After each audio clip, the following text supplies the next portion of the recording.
افسانه‌های جالب، قصه‌های رنگین، دلیری و چالاکی قهرمان‌های افسانه‌های خلق تاجیک در برنامه خواب شیرین برای بچه‌های عزیز و شیرین از رادیوی تاجیکستان.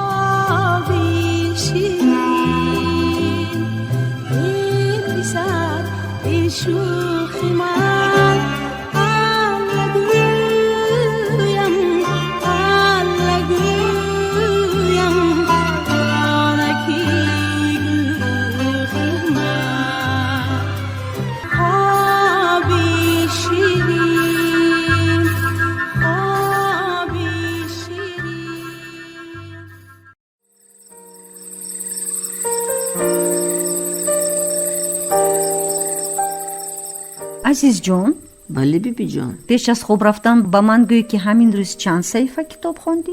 بیبی جان من 2 صفحه خوندم. 2 صفحه؟ خیلی خوب. گوش کن، بیا پگاه بازی کلمه خونک کنیم. مایلش. کنی بینیم در 1 دقیقه کی زیادتر حرف میخوند، تو یا من؟ حالا باشد بیبی جان. من میخواهم پیش از خواب افسانه گوش کنم. مایلش، من با تو افسانه گرگ نادان رو میخونم. اینک گوش کن. بود نبود یک گرگ بود. وای گرسنه موند و دره به دره صحرا به صحرا گشته در هیچ جا خوراک نیافت. خراب و بیحال شد، به زور راه میرفت. یک روز غمگین و مایوس راه میرفت که در راه با یک بوزک واخورد. اوه بوزک شیرین و جانان، اوه بوزک شیرین، گفت گرگ. من تو رو چنان یاد کردم که هیچ وقت در هیچ کجا یگان جانوری دیگر رو اینقدر یاد نکردم. از گرسنگی گفت. از این گپ ها معلوم که نیت خوردن مرا داری. لرزیده گفت بوزک. اما با تو باید بگویم که حاضر گوشت من بیمزه. اگر راضی باشی آنجا ایست، با آن طرف کوه گذشته زیره و پیاز خورده می آیم. گوشتم خیلی بامزه می شود و بعد کیف کرده می خوری. گرگ با گپ های بوزک باور کرده راضی شد. بوزک باشد رفت و دیگر گشته نآمد. پس از چند وقت گرگ برای چی بوزک نآمد؟ برای چی بوزک نآمد؟ گفته به عقب کوه رفته می بیند که در آنجا نه پی هست و نه حیدر. گرگ از کردش پشیمان شده می گوید.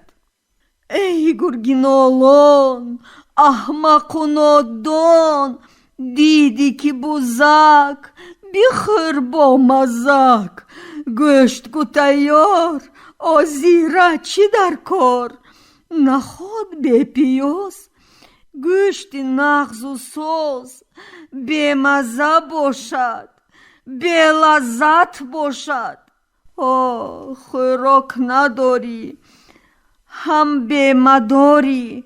اکنون میدانی مرده میمانی. همین طور گرگ گرسنه باز با گفتن خوراک برآمد، لیکن با زور راه میرفت. پایهای بیمدارش پیچ و تاب میخورند، چشمانش خیره میشدند. موش و کلاموش ها از خانه هایشان سر برآورده گرگ خراب و بیمدار را دیده مسخره میکردند. این گرگ بینیده، اینقدر لاغری خراب. از بالای سری گرگ کالخودها گذشتند. ای این همین زمان میمرد و در بالای مردش بزم میکنیم. گفته میخندیدند. از پیش گرگ ناگهان یک اسب برآمد. تو رو خدا به من رساند، گفت گرگ و دندانهایش را به اسب نشان داد. تو مرا خوردن میخواهی؟ میگوید اسب. این خیل باشد با تو یک گپ میگویم. من یک جا خط برده ایستادم.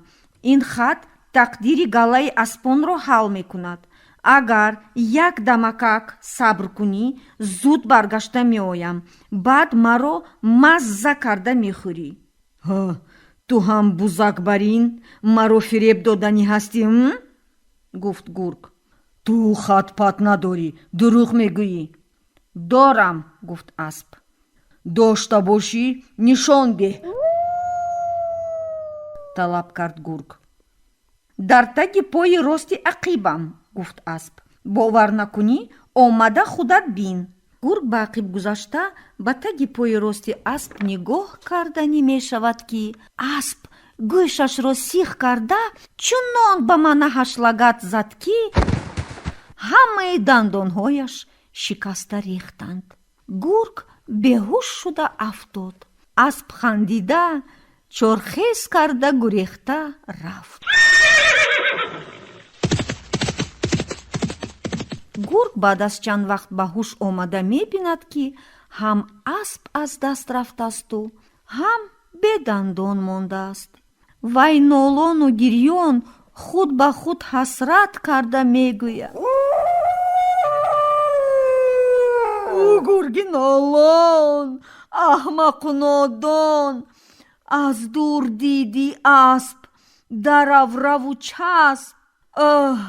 ту на хатхонӣ, балки нодонӣ, аз гуруснагӣ мурда мемонӣ.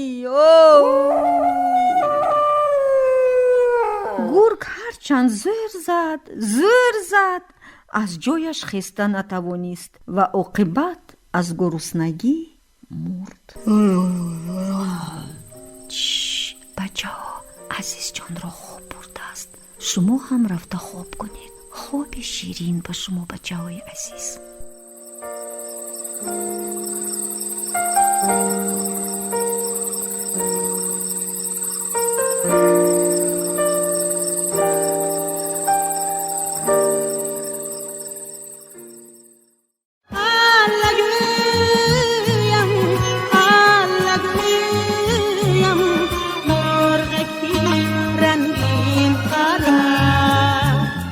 افسانه‌های جالب، قصه‌های رنگین، دلیری و چالاکی قهرمان‌های افسانه‌های خلق تاجیک در برنامه خواب شیرین برای بچه‌های عزیز و شیرین از رادیوی تاجیکستان. خواب شیرین برام